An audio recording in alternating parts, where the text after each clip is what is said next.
Hello, my name is Susan. It will take the darkness to make you shine, or something to that effect, was one of the messages that appeared on my Facebook page the other day. I interpreted that message of crushed oil that was within. All the years I had to find my own resource, to make ends meet, to fix things when they went wrong, endurance to situations beyond my control, be my own nurse, teacher, physician and entrepreneur, and on and on. That pain was always my currency. God is taking me through a period where I'm scared of fear, so He's sending fear. Scared of pain, so He's sending me more pain. Scared of being insecure, so He's exposing all my insecurities.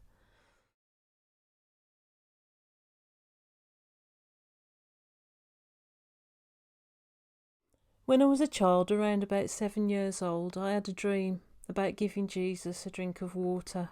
He said to me, "I will give you a great gift one day." My mum was always the one to draw a cross on my forehead before bed, and dressing up as a nun was a kind of thing that I did after watching movies, and putting an underskirt on my head and going around like a nun for 3 days, and going to a local C&E church, colouring in characters from the Bible. Those were the earliest memories I had of Christianity. I always enjoyed RE at school. I was never popular at school, and the class was total chaos. But when I was told to read a passage from the Bible, the class would go quiet. I was a little perplexed at this. It was kind of good because that particular teacher was picked on and was mocked quite a lot, and he always used me as a weapon to quieten the class down. My brother had a breakdown in 1983 which was induced by nasal drops. He was getting mentally persecuted by spirits. He would have dark eyes and would cry a lot.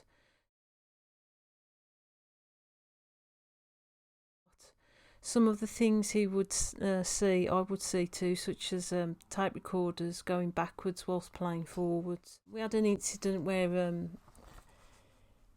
he plugged one of my mum's cakes into the TV aerial, and there was a person on the other end on the TV actually holding a giant wire, and actually got electrocuted.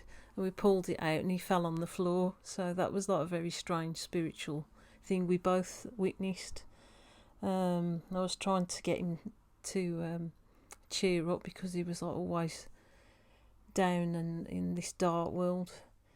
He would see a lot of swear words in the Bible. He'd kick his bedroom door in, and he almost took an overdose.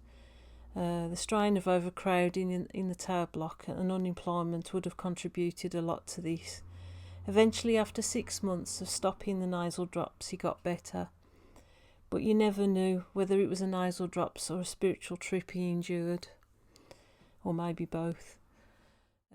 During my teens, I was taken to a Pentecostal churches on the council estate I lived, and I always felt a bit rebellious.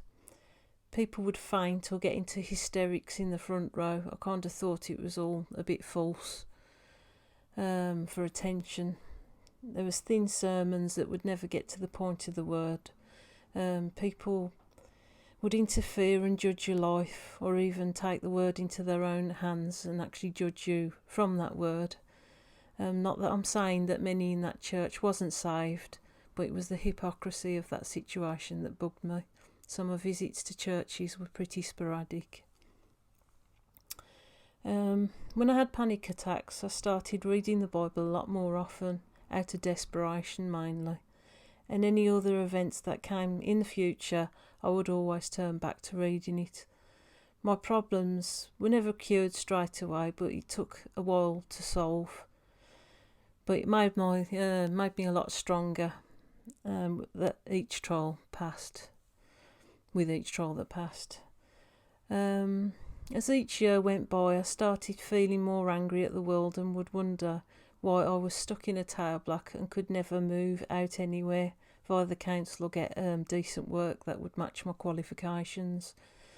I landed on a local training course in 1992 for video production, and I would dream of turning the tower block I was in into a multimedia complex. That would be a place that would churn out films and music and moral content made by people who were genuinely talented and not the limited few that were approved by handed down contacts or college systems or university systems or by the hierarchy.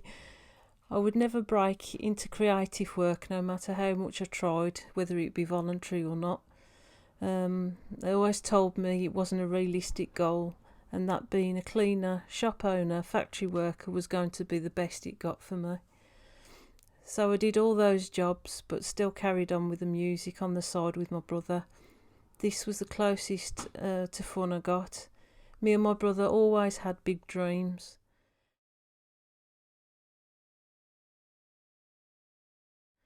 After many years of being to college and uni courses, factory jobs, call centre jobs, temporary jobs and more unemployment, and starting my own small doll business, I really wanted my business to succeed, but I was sick of being slaved at cleaning jobs, working 45 hours for nothing basically. I wanted to get out of the tower block and poverty so bad. I wanted to pull my mum out of that and all. But it was impossible to get a foot on the mortgage ladder. And like the place that they were offering for the mortgages they were offering, it was actually worse than the tower block that I was living in. So what kind of incentive was that? I had the intelligence to earn more, but was never able to get a foot out of it.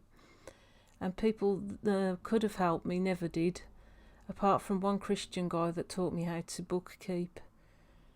Countless organisations that could have helped never did, just like the song in Dead End Street. Life would always be the same, not having much access to the outside world and a lot of isolation. I couldn't get to meet anyone to date locally, as all the places I would join, they would be all pensioners. And having a child as a single parent, I had to get used to my autistic daughter being my number one priority, along with my sick mum. I'll be home soon to see you. My life would consist of cleaning all day long, showering my sick mum, taking care of her finances, taking her to the doctors, bringing my daughter home from school, preparing dinner, watching TV and going to bed on repeat for years. No holidays, no outings, no friends, just isolation. When my daughter was old enough to start self-managing, I started making music on my own Apple Mini GarageBand app, which I was enthusiastically embraced. Making music whilst tossing chicken nuggets or doing the washing, it was a good mobile thing for a single parent that was on the move all the time doing stuff. And I made my album with my brother, Master of the Tollgates, and went on here and there writing more songs and started working on my own albums. Because of my growing anger at the moral state of the hierarchy was becoming, my writing started to reflect it, and my belief in God was becoming more obvious as the cure. Then the spiritual stuff started happening, which I'll go into in the next video. 1, 2, 3. I didn't